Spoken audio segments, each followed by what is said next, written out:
Chers auditeurs, chères auditrices, bonjour. Je m'appelle Eleonore Vade, je suis étudiante en 3e année de licence information communication. Étant spécialisée entre autres dans le domaine des médias, j'ai voulu pour mon premier billet médiatique revenir sur une polémique impliquant Facebook. Pour ceux d'entre vous qui n'ont pas suivi l'affaire, tout commence par une publication d'un écrivain norvégien qui va avoir le malheur de poster de nombreuses photographies documentaires et notamment celle qui va déchaîner les foules, celle de la petite fille au napalm prise par Nick Hutt en 1972 lors de la guerre du Vietnam. Nous nous souvenons tous qu'au centre de cette photo, il y a cette petite fille nue à cause de la violence de la décharge du bombardement qui a frappé son village et sur son corps des brûlures. Facebook va retirer la publication de l'écrivain et afin de bien lui faire comprendre son tort, va le bannir temporairement du réseau social.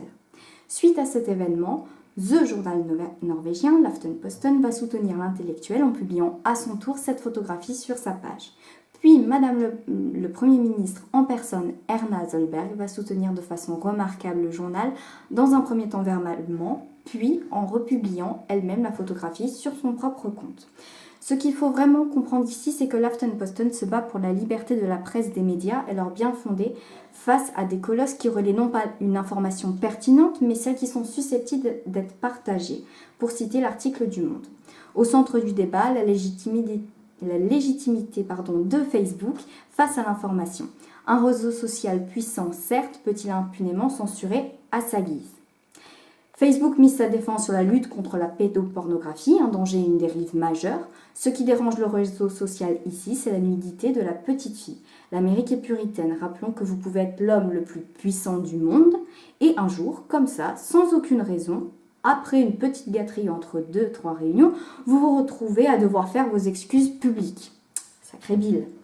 Donc, en aucun cas l'entreprise, oui, car je tape bien sur l'homme et non la machine ou les algorithmes, comme vous voulez l'appeler, Facebook, l'homme, ne se préoccupe pas du contexte dans son jugement et ce n'est pas la première fois. Par exemple, toujours en septembre 2016, c'est le projet photographique de la galerie d'art Space Junk, notamment basée à Lyon, qui va en faire les frais.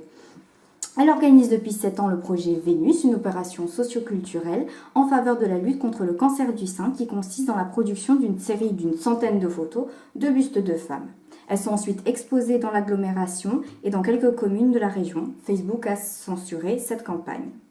Au final, on peut dire que Facebook ne sort absolument pas gagnant de cette guerre des mots. L'entreprise n'arrive apparemment pas à faire preuve de bon sens et de recul et d'esprit critique. Sa stature lui assure un bel avenir, mais ses dérapages risquent-ils un jour de lui coûter cher ? Quant à la Fiento Napalm, la photographie avant tout documentaire et historique n'a plus rien à prouver. Sa renommée est internationale.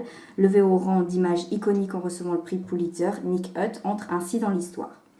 Merci à tous pour votre écoute. Vous pourrez retrouver cette chronique sur le site de l'université et je vous dis à la semaine prochaine pour une autre chronique. Au revoir.